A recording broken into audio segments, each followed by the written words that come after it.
আমরা জানি আমাদের এই মহান দেশ ভারতবর্ষের নাম হয়েছে রাজা ভরতের নাম থেকে।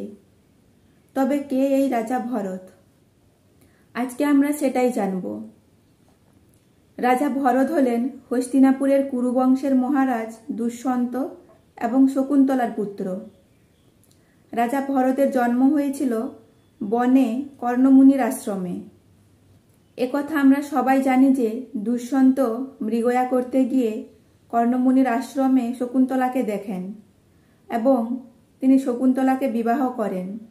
এরপর দুষ্যন্ত হস্তিনাপুর ফিরে আসেন। ঋষি দুর্বাসার অভিশাপে দুষ্যন্ত স্ত্রী পুত্রকে ভুলে যান।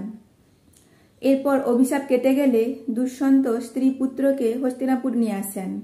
জন্মের পর ভরতের নাম ছিল সর্বদমন।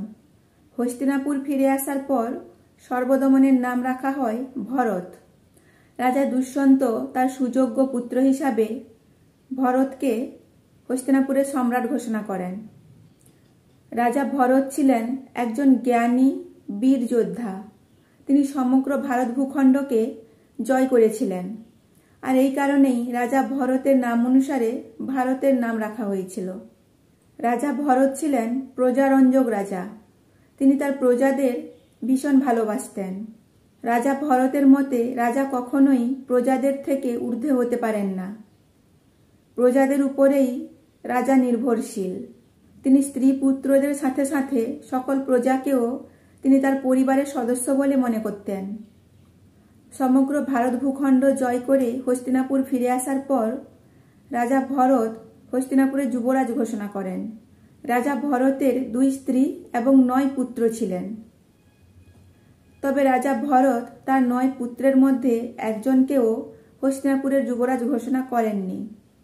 তার মনে হয়েছিল তার কোনো পুত্রই হস্তিনাপুরের সিংহাসনের জন্য যোগ্য নয়।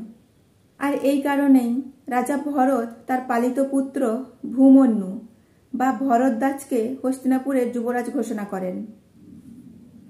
এক কথায় বলতে গেলে রাজা ভরতের থেকেই মহাভারতের সূচনা পর্ব শুরু হয়েছিল। বীর যোদ্ধা, তার থেকেও বেশি প্রজাপালক। এই কারণেই রাজা ভরত থেকে আমাদের মহান দেশ ভারতবর্ষের নাম এসেছে।